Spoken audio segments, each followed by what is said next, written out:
Baik, Assalamualaikum warahmatullahi wabarakatuh. Alhamdulillahirabbil alamin. Asyhadu an la ilaha illallah, asyhadu anna Muhammadan abduhu wa rasuluh sallallahu alaihi wasallam. Rabbi shrah li sadri wa yassir li amri wahlul 'uqdatam min lisani yafqahu qawli. Selamat sore teman-teman mahasiswa, khususnya kelas non-rek. Mudah-mudahan hari ini selalu dalam kondisi sehat, diberikan kelancaran, keberkahan, kebarokahan dalam segala aktivitasnya. Alhamdulillah pada sore hari ini teman-teman sekalian, di pertemuan ketiga di bulan suci Ramadan, mudah-mudahan dapat mengikuti perkuliahan dengan baik. Metode perkuliahan masih menggunakan blended learning ya teman-teman sekalian, secara hybrid juga. Jadi teman-teman nanti bisa menyimak kemudian memberikan respon di kolom komentar Google Classroom. Adapun materi kita pada hari ini adalah membahas tentang jenis-jenis karya tulis ilmiah.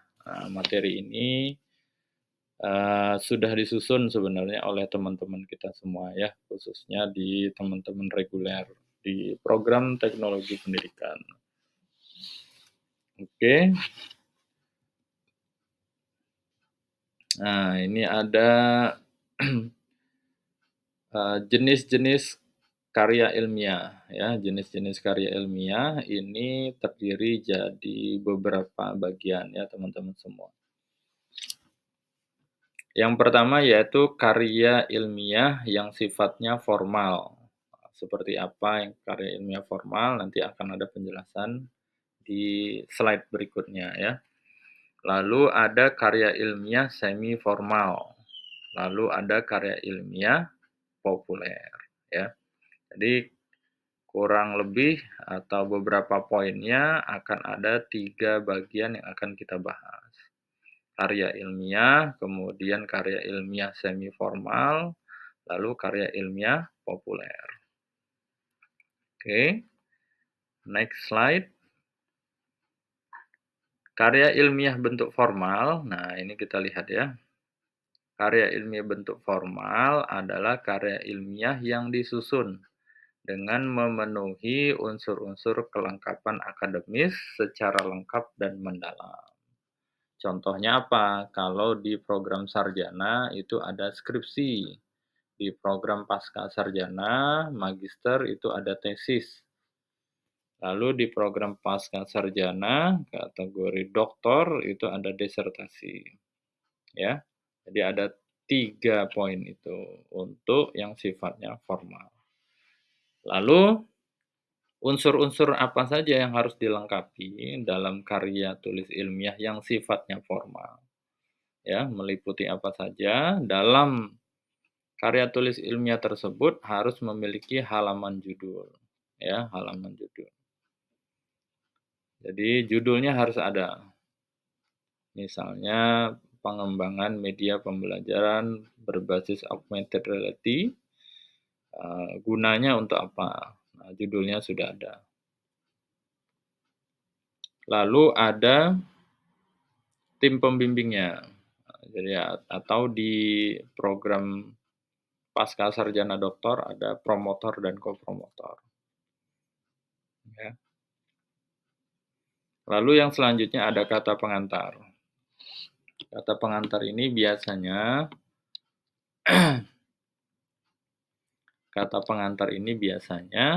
disematkan ya, di program karya tulis ilmiah yang bersifat formal. Biasanya ucapan terima kasih kepada siapa ya? Kepada rektor, kemudian direktur kalau program pasca sarjana. Kalau di sarjana ada dekan ya, dan seterusnya, pembimbing 1, pembimbing 2. Lalu ada abstrak. Nah, abstrak ini berisi seperti minggu-minggu yang lalu ya, yang sudah Bapak jelaskan, yaitu berisi tentang tujuan, metode, hasil. Jadi dalam abstrak itu membahas 3 poin inti itu. Ya, ada tujuan, metode, hasil. Lalu dalam setiap pembahasan karya tulis ilmiah yang sifat formal itu harus ada daftar isi. Nah, harus ada daftar isi ya. Daftar isi itu harus jelas dan runtut, tidak boleh melompat-lompat atau pembahasannya apa namanya tidak terstruktur ya. Oke. Yang selanjutnya yaitu ada bab pendahuluan. Nah, bab pendahuluan dalam karya tulis ilmiah ini biasanya terdiri dari latar belakang masalah, ya, latar belakang masalah yang sedang diungkapkan atau sedang diteliti oleh penulis atau peneliti sendiri. Oke. Lalu di bab selanjutnya itu ada kerangka teori, ya, atau telaah kepustakaan atau yang sering disebut dengan teman-teman kajian pustaka ya. Jadi teori-teori yang mendukung berkaitan dengan judul yang akan diangkat. Judul yang akan diteliti oleh penulis atau peneliti sendiri. Ya. Telaah kepustakaannya atau kajian teorinya harus bersifat up to date. Kategori up to date adalah 5 tahun terakhir. 5 tahun terakhir. Kalau 2018 boleh nggak Pak? Boleh saja ya. 2018 ya masih bisa dimaafkan lah ya. Tapi kalau referensinya itu sampai dengan tahun 2000 ya, 2010 sudah terlalu lama. Sehingga dikategorikan adalah kajiannya sudah usang. Lalu ada bab metode penelitian. Bab metode penelitian ini adalah bab yang berisi rancangan atau strategi atau cara yang digunakan oleh peneliti dalam menyelesaikan permasalahannya. Sehingga dalam permasalahannya ini, langkah-langkah apa yang dilakukan oleh peneliti sendiri. Ya. Oke. Yang selanjutnya adalah ada bab pembahasan hasil penelitian. Sebelum bab pembahasan ini biasanya ada hasil dulu ya. Ada hasil penelitian, baru akan muncul bab pembahasan. Dalam hasil penelitian ini akan diungkap, ya, akan diungkap hasil atau temuan yang telah dilakukan oleh peneliti sendiri. Poin ke-10 yaitu ada bab simpulan dan rekomendasi. Nah, bab kesimpulan adalah memberikan resum terhadap hasil penelitian yang sudah dilakukan oleh penulis atau peneliti itu sendiri. Rekomendasi adalah catatan berikutnya. Jadi kelemahan atau kekurangan dari penelitian pada saat ini harus diberikan tindak lanjut supaya ketika orang melakukan penelitian dengan hal yang sama, maka bisa dilakukan langkah-langkah perbaikan. Misal, tadi contoh adalah pengembangan media pembelajaran berbasis augmented reality. Nah, di tahun-tahun berikutnya kan itu belum tentu lagi. Namanya relate ya, relate. Apakah masih sesuai dengan bidang keilmuannya atau tidak? Atau sedang cocok atau tidak cocok di waktu yang diteliti oleh penulis atau peneliti tersebut. Oke. Daftar pustaka. Nah, daftar pustaka ini harus memuat referensi-referensi yang memiliki keterbaruan ya, teman-teman. Keterbaruan. Lalu di daftar pustaka tersebut, nah harus disusun menggunakan tools-tools yang pada saat ini sedang berkembang ya, teman-teman semua. Ada tools menggunakan Mendeley, Zotero ya, atau teman-teman sekalian bisa menggunakan tools yang ada di Microsoft Office ya, yang sudah automatically citation. Oke. Nah, kalau ada lampiran-lampiran silahkan ditambahkan ya, teman-teman semua. Nah, ini penting ya. Bagi teman-teman sekalian yang sudah di semester akhir. Yang ke-13 adalah riwayat hidup. Riwayat hidup atau CV dari penulis sendiri. Tidak usah panjang-panjang ya, satu page itu saja cukup.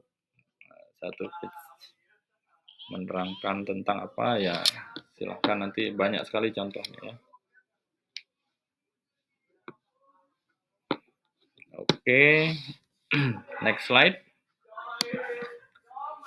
Nah, ini contoh skripsi ya, skripsi karya tulis yang dibuat oleh mahasiswa jenjang sarjana S1. Ini contohnya ya. Kita ambil punya di UPI saja karena fokus di bidang pendidikan juga. Nah, menyajikan temuan penelitian. Skripsi ditulis berdasarkan prinsip-prinsip ilmiah yang berlaku ya, teman-teman mahasiswa. Jadi tidak boleh menggunakan bahasa-bahasa yang tidak formal, harus formal ya. Lalu apa yang dikaji? Yaitu mengkaji atau membahas fenomena atau masalah di bidang tertentu. Jadi fokusnya ke apa? Apakah penelitiannya mengkaji tentang pembelajaran atau seperti apa? Atau membahas tentang augmented reality saja? Atau seperti apa ya? Nah, jadi skripsi. Lalu kita lihat yang tesis, teman-teman semua. Nah, penulisan tesis biasanya digunakan oleh program pascasarjana ya, khususnya di S2. Nah, di S2 ini ada penulisan tesis didasarkan pada temuan penelitian yang dilakukan oleh mahasiswa. Ya, oleh mahasiswa. Sesuai dengan program studi mereka. Biasanya kajiannya pun lebih banyak ya, kajian teorinya lebih banyak. Kajian teorinya, kajian atau skup penelitiannya lebih dalam daripada S1 atau program sarjana. Lalu kita lihat lagi yang disertasi ya. Nah, kalau disertasi di S3 ini lebih ke memiliki kebaharuan ya, keilmuan-keilmuan terbaru yang sifatnya orisinal. Jadi S3 itu program doktor kebanyakan menemukan kebaharuan. Kebaharuan-kebaharuan. Sehingga disertasi ini ditulis berdasarkan penemuan ya, keilmuannya apa? Misalnya keilmuannya tentang educational technology, educational management ya, kurikulum. Nah, maka program doktor tersebut mengkaji sesuai dengan bidang keilmuan itu. Oke, kalau teman-teman di teknologi pendidikan, di program doktornya lebih spesifik mengkajinya tentang apa, memiliki kebaruan apa di bidang penelitiannya itu. Ya. Kemudian penulis menemukan bukti yang dapat dipercaya berdasarkan data dan fakta yang valid. Jadi sebenarnya tidak hanya di disertasi saja ya. Di program sarjana pun kita harus menemukan data dan fakta yang valid. Sehingga dalam data dan fakta yang valid itu bisa menghasilkan penelitian yang baik ya, yang bisa dipertanggungjawabkan. Metode penelitian disertasi ini mengandung filosofi keilmuan yang tinggi ya. Jadi tidak boleh main-main terkait dengan metodologi yang digunakan. Harus benar-benar cocok ya. Sehingga ketika dipertanggungjawabkan dalam sidang tertutup dan terbuka itu menunjukkan keilmuan yang matang ya. Keilmuan yang Oke, dalam segi jenis karya tulis ilmiah yang sifatnya formal tadi sudah Bapak bahas. Mudah-mudahan dapat dipahami ya. Selanjutnya next slide adalah jenis karya tulis ilmiah yang sifatnya semi formal. Ya, semi formal. Tulisan ilmiah yang memiliki struktur dan sistematika yang lebih fleksibel dibandingkan karya ilmiah formal seperti skripsi, tesis atau disertasi ya. Tetapi tetap menggunakan metode ilmiah dan bahasa akademik yang teratur juga ya, yang terstruktur. Maka kita lihat contoh yang struktur dalam semi formal, yaitu ada judul, kata pengantar, daftar isi ya. kemudian adanya pendahuluan. Dalam pendahuluan itu ada skupnya lagi di dalamnya, latar belakang masalah, rumusan masalah, sampai dengan tujuan penelitian. Lalu kita lihat di pembahasannya ya. Nah, kalau tadi ada metodenya, kalau yang formal ya, ada kajian pustakanya atau kajian teoritisnya. Nah, di semi formal ini tidak ada, ya. Dia langsung melakukan pembahasan. Langsung melakukan pembahasan berkaitan dengan apa? Mengenai topik yang diangkat, teman-teman mahasiswa, yang diangkat. Lalu yang selanjutnya ada kesimpulan.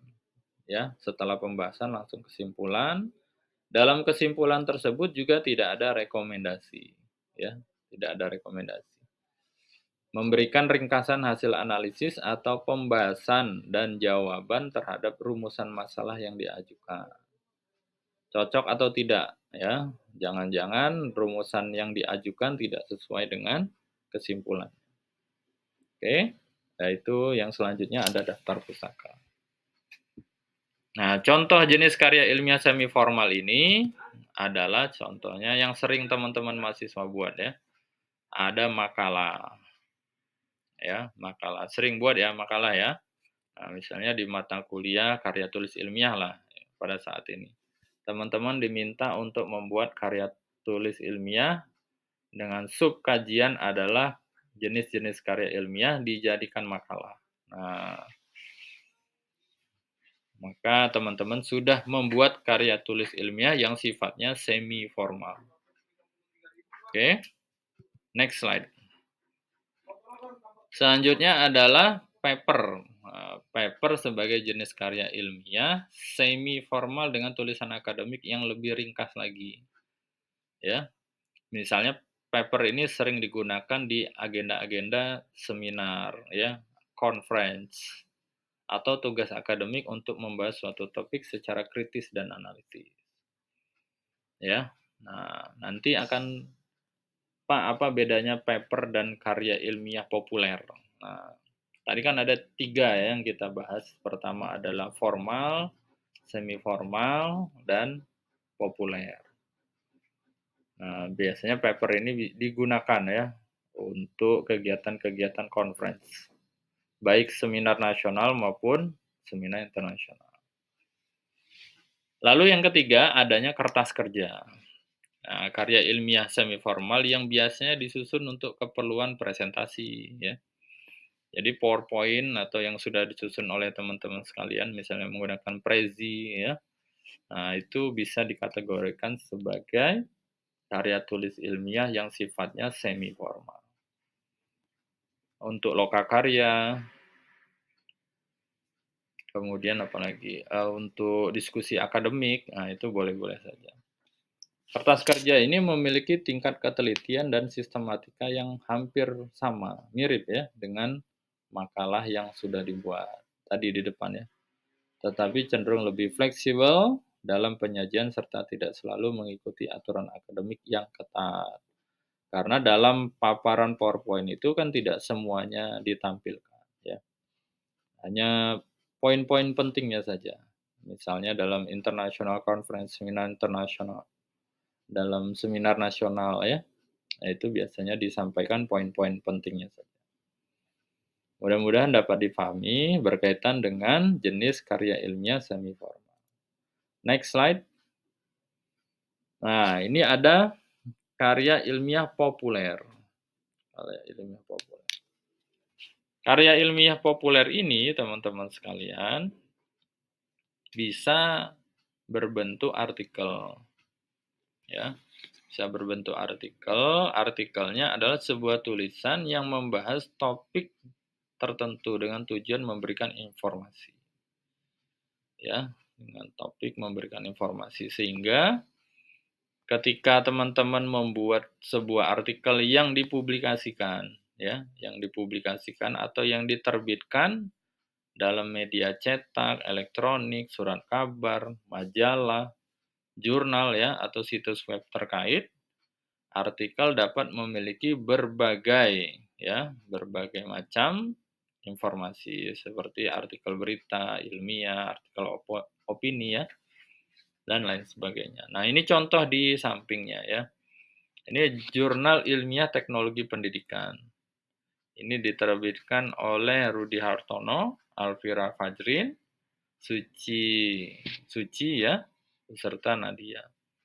Ini membahas tentang utilization of digital media in managing mental health of educational technology student at Ibnu Khaldun University Bogor. Jadi membahas tentang kesehatan mental mahasiswa di Universitas Ibnu Khaldun Bogor berkaitan dengan digital media ya. Karena pada saat ini banyak sekali ya yang orang fokusnya pada digital saja sehingga tidak mau bersosialisasi kepada teman-teman yang lain. Fokus saja pada digitalnya, fokus saja pada perangkatnya sehingga tidak memperhatikan area-area tertentu.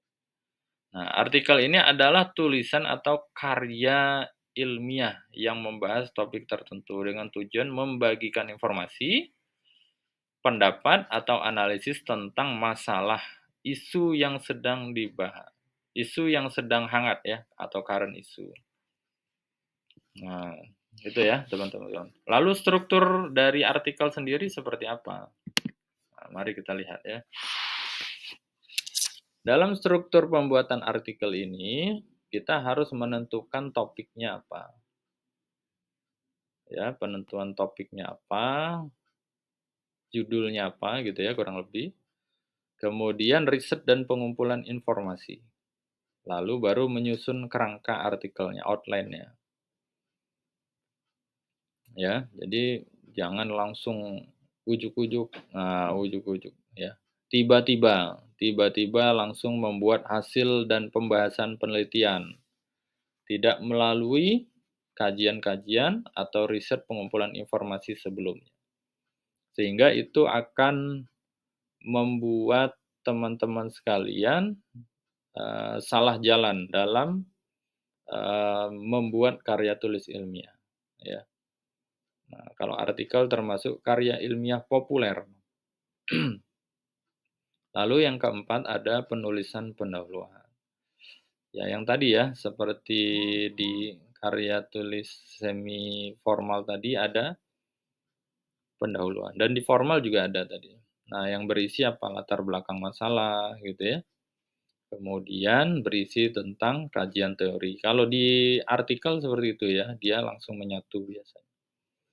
Lalu penulisan tubuh artikel. Tubuh artikel itu bisa berisi metode, hasil ya, baru dia akan nampak atau terlihat dalam artikel yang kita susun. Lalu yang selanjutnya adalah penulisan kesimpulan. Nah, ini berbeda juga dengan formal dan semi formal tadi. Dalam artikel itu kesimpulan tidak panjang ya, tidak menjadi beberapa paragraf itu tidak. Sehingga cukup disimpulkan poin intinya saja. Lalu dilakukan revisi dan penyuntingan. Nah, ini kalau artikelnya sudah dikirim ya, dikirimkan ke jurnal yang dituju. Apakah ada revisi atau tidak ya. Kalau ada revisi malah bagus ya, artikel yang direvisi itu bagus. Kemudian ketika melakukan penyuntingan berarti ini artikel sudah diterima ya, artikel sudah diterima dan siap akan dipublikasikan. Poin 8 itu ada finalisasi dan publikasi.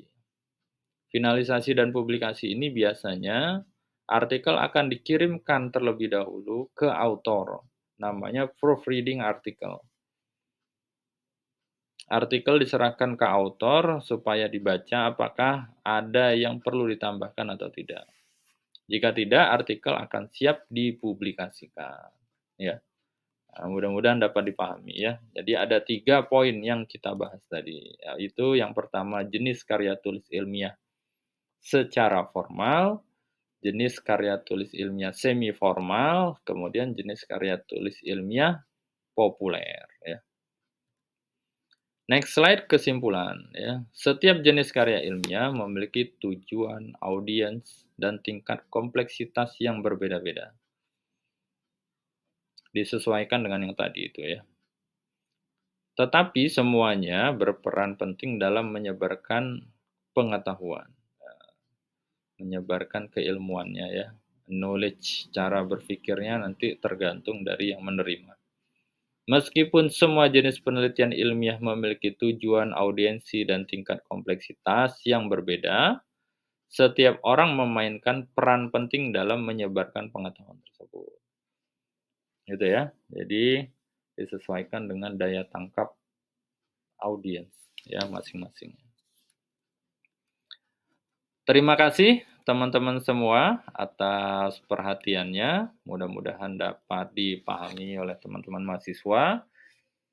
Insya Allah kita pasca bulan suci Ramadan ini akan bertemu secara offline. Mudah-mudahan dapat dipahami. Kita akan berdiskusi di Google Classroom. Terima kasih. Assalamualaikum warahmatullahi wabarakatuh.